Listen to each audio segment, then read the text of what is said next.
Bonsoir, bonsoir, chers fidèles abonnés d'Inalliance TV.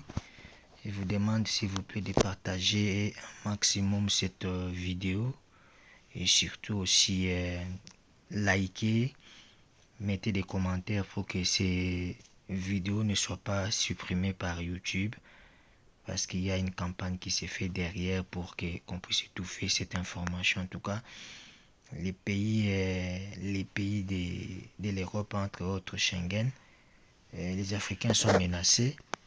Donc, le problème de nous, Africains, souvent nous négligeons des choses, mais pendant que beaucoup sont en train d'être déjà en train de subir cette loi, vous allez voir les témoignages des dizaines de familles congolaises, bien sûr, malgré tout, il y a huit pays d'Afrique que Macron a décidé.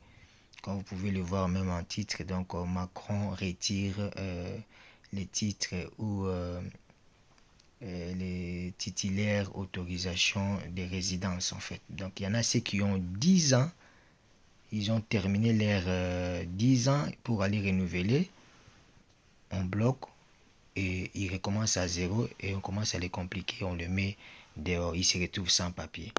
Donc il y a une situation qui est tellement dangereuse, j'allais dire par rapport à cela, parce qu'il y a aussi les dangers, c'est que parce que nous savons la Belgique,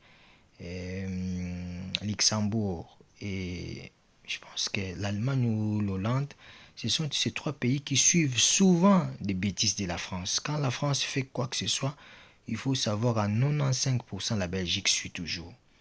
Donc vraiment c'est déplorable, mais bon, c'est ça la réalité. Est-ce que le gouvernement d'Afrique, entre autres de notre pays, Congo-Kinshasa, est-ce que vous ne voyez pas ces choses? Je m'adresse ici directement à notre président de la République. Vous nous avez demandé, il faut retourner, il faut rentrer. Mais maintenant, quand les relations diplomatiques, politiques, je ne sais pas moi comment est-ce qu'on peut les qualifier, entre Congo et la France, ne fonctionnent pas bien. Nous savons à qui la faute, ça c'est sûr, c'est connu. Ce n'est pas la RDC qui a le problème, c'est la France qui soutient notre ennemi, le Rwanda. Mais bon, voilà, parce qu'on s'élève, on se soulève pour dire non à toutes ces bêtises. Mais voilà, maintenant, ils entrent pour sanctionner et faire des bêtises à des citoyens, des paisibles citoyens qui n'ont rien à voir avec tout ce qui est politique et tout. Mais bon, voilà, c'est ça la réalité. Je pense que les gouvernements doivent aussi se réveiller et prendre des mesures vraiment pour chercher à riposter avec cette décision. Donc, ça se passe vraiment en plein air aux yeux de tous et personne n'est, même des informations, des chaînes, des grandes chaînes ici en Europe, ils ne relayent jamais ces informations pareilles. Si nous on ne le fait pas, c'est difficile pour que vous puissiez avoir ces informations. Donc on va vous dire voilà et vous allez vous retrouver avec plusieurs familles déjà. Ils profitent en fait avec ce que Trump a fait sur l'immigration en fait comme il avait commencé déjà à expliciter les gens entre autres aussi d'autres Congolais, d'autres pays d'Afrique. Donc pour Trump, c'était ça son objectif, mais et ils font ça pour venger des pays africains qui se sont soulevés contre leurs intérêts, les Français. Et voilà, je voulais suivre, donc c'est parti. Certains pays entiers pourraient perdre le droit pour leurs citoyens de vivre légalement en France. Il ne s'agit pas d'un détail mineur ou d'un changement qui passera inaperçu. Il s'agit de familles qui pourraient être déchirées, de travailleurs qui ont contribué à bâtir des quartiers et à ouvrir des entreprises, et dont l'avenir pourrait soudainement s'effondrer. Dans la vidéo d'aujourd'hui, nous aborderons 8 pays africains au cœur d'une décision potentiellement historique, la suppression de l'accès au titre de séjour français. Nous comprendrons pourquoi ces pays figurent sur la liste, ce qui pourrait arriver à ceux qui y résident déjà et quelles en seraient les conséquences sur l'économie et la vie quotidienne. Ils l'avaient fait. Depuis des décennies, la relation entre la France et le Mali est marquée par des liens profonds qui vont bien au-delà de la politique. Burkina Faso.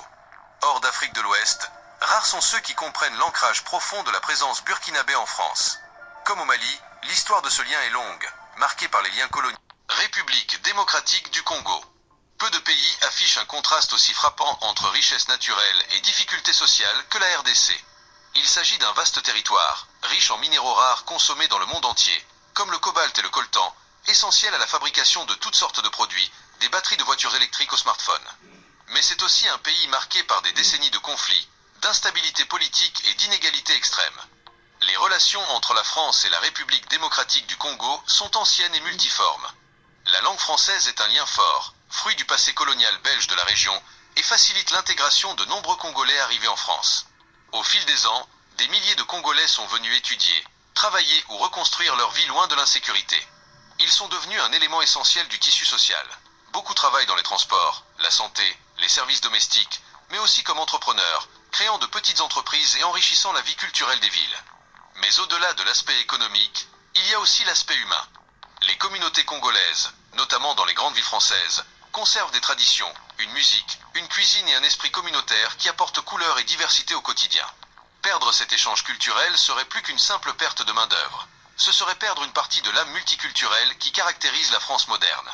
Si l'accès au permis de séjour en RDC était supprimé pour les citoyens congolais en 2025, les conséquences seraient désastreuses. Les familles entretenant encore des liens entre la France et le Congo verraient leurs portes soudainement fermées. Les élèves pourraient être contraints. Le pire, c'est que vous voyez, il parle en futur, hein? Futur simple. Hein?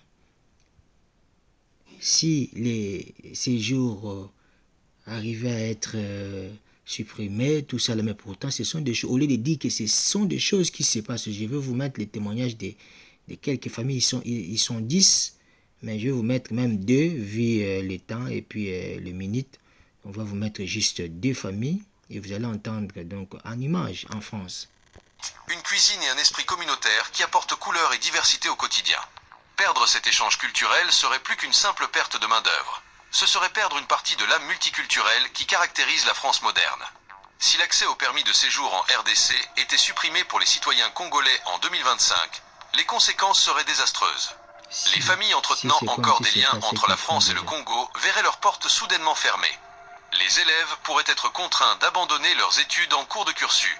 Et les secteurs déjà confrontés à une pénurie de professionnels, comme le bâtiment et l'aide sociale, en ressentiraient immédiatement les conséquences. Au final, la décision ne se limiterait pas à un numéro inscrit sur un document officiel. Ce serait une profonde rupture avec les histoires qui lient Paris à Kinshasa, avec les amitiés nouées, sans accès aux aides sociales. La situation est complexe et difficile à expliquer, car derrière ce refus de renouvellement, il y a des questions plus profondes, des secrets et des enjeux politiques qui échappent à ceux qui vivent cette réalité. De nombreuses personnes se retrouvent dans des situations où même après plusieurs années d'attente, leur rendez-vous pour le renouvellement de leur carte de séjour n'arrive jamais. D'autres, malgré leurs démarches et leurs espoirs, n'arrivent même pas à obtenir un rendez-vous en ligne. Et certains ont même vu leur carte de séjour retirée sans explication. Ce qui se cache derrière tout cela, pourquoi cette situation touche-t-elle aussi les Congolais vivant en France? Que cachent les autorités françaises derrière ces décisions administratives? Est-ce un problème d'ordre purement bureaucratique? Ou y a-t-il une volonté politique derrière cette exclusion? Ce sont des questions que nous devons poser et auxquelles nous devons répondre. Vous voyez, ailleurs, ils disent si. C'est comme s'ils n'avaient pas encore décidé. Pourtant, ils ont déjà décidé. Ils ont commencé à mettre ça en action. Ben voilà. Donc, c'est déplorable. Ce témoignage est important, car il met en lumière les conséquences dramatiques du refus de renouvellement de carte de séjour.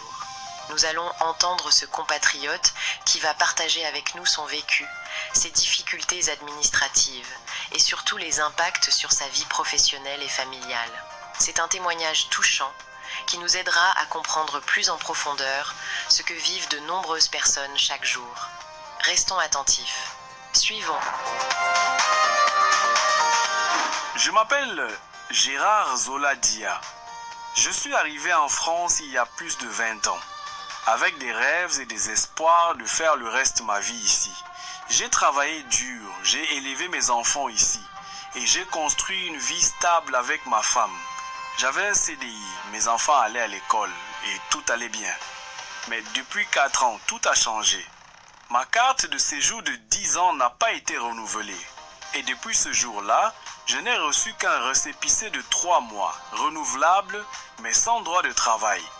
Du jour au lendemain, je me suis retrouvé comme un sans-papier. J'ai tout fait pour récupérer le droit de travail, mais malgré mes démarches, rien n'a changé. mon contrat de travail a été annulé. Je suis désormais sans emploi. Je n'ai plus de ressources.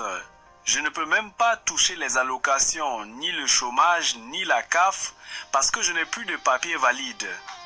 Le plus dur, c'est que je me retrouve à la rue à cause de l'impossibilité de payer mon loyer.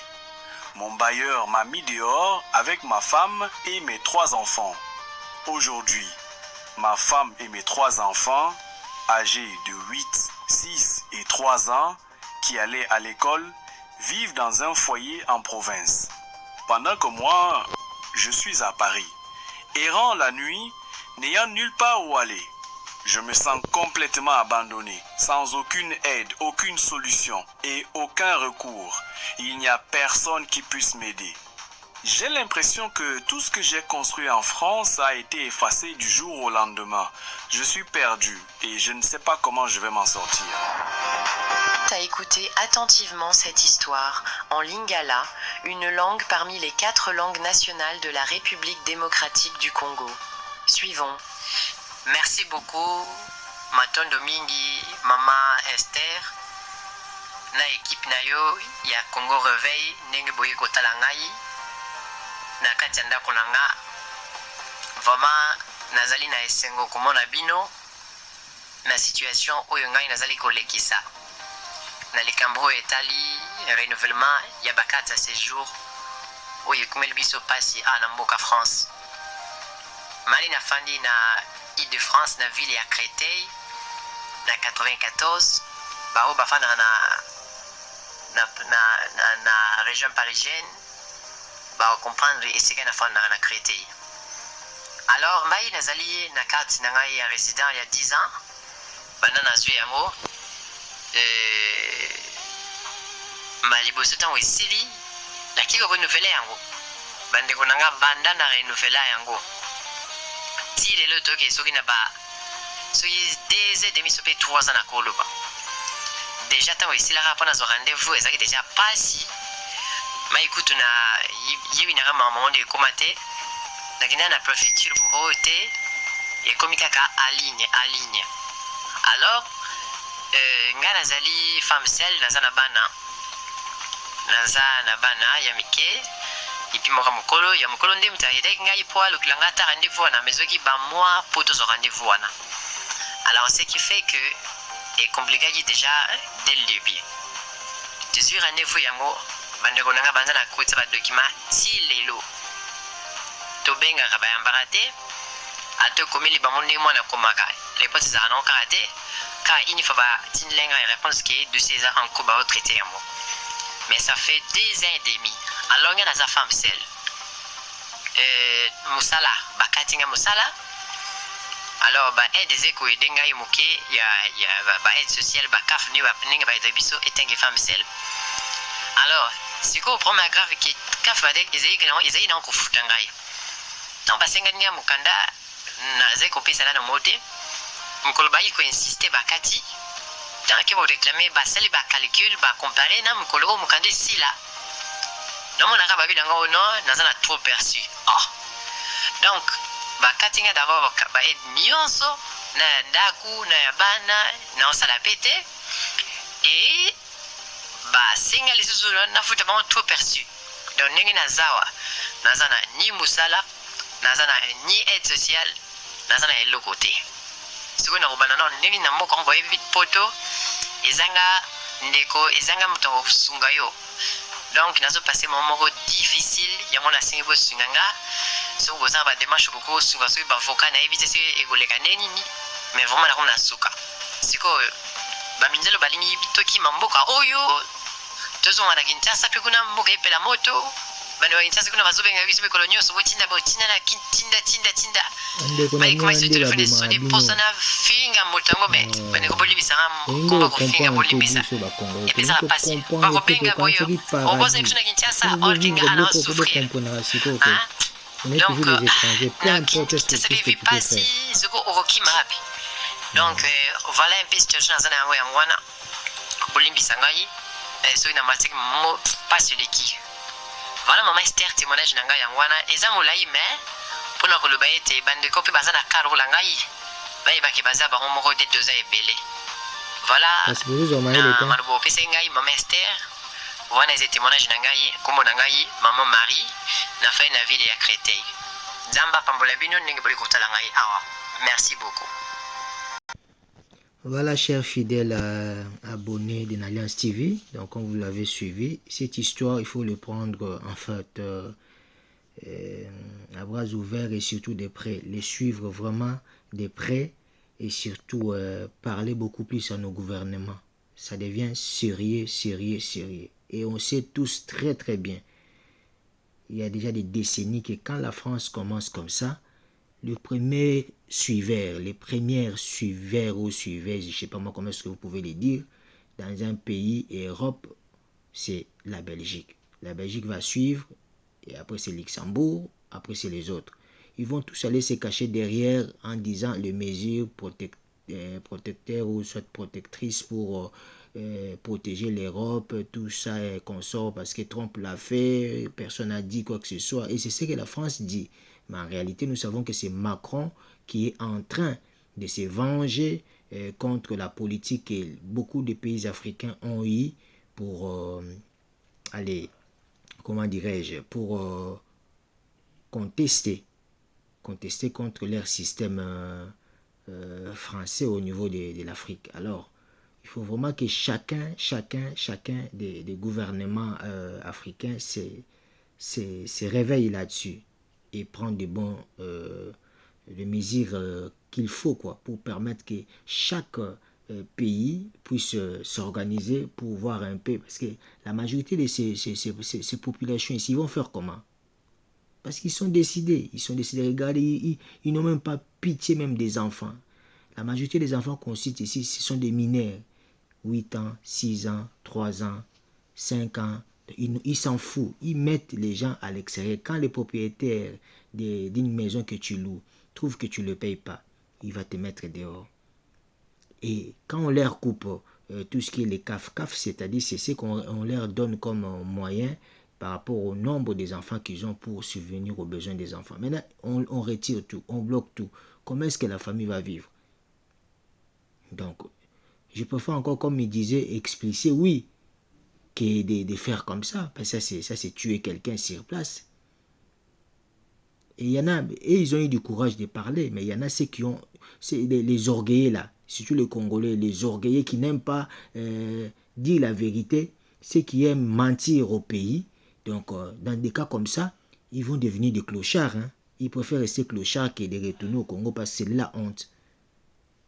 Alors, gouvernement, s'il vous plaît, toutes ces choses ici, nous sommes levés pour défendre notre pays. Maintenant, si le gouvernement met plein de poches et il ne sait pas prendre soin de sa population qui est à l'étranger, je pense que ça va être très, très, très dramatique. Et il n'y a pas que ces deux familles. J'ai pris juste, vous allez voir, nous sommes déjà à 19 minutes. Donc si je prenais chacune des familles qu'on a mis, ils sont plus de 10 qui ont eu du courage de parler. Mais j'ai eu que les deux là, pour ne pas trop faire une émission de plus de 30 minutes. Donc partagez en masse s'il vous plaît. Partagez. Donc abonnez-vous massivement. Mettez des commentaires pour que YouTube ne puisse pas bloquer ces émissions parce que c'est leur objectif en fait. Voilà.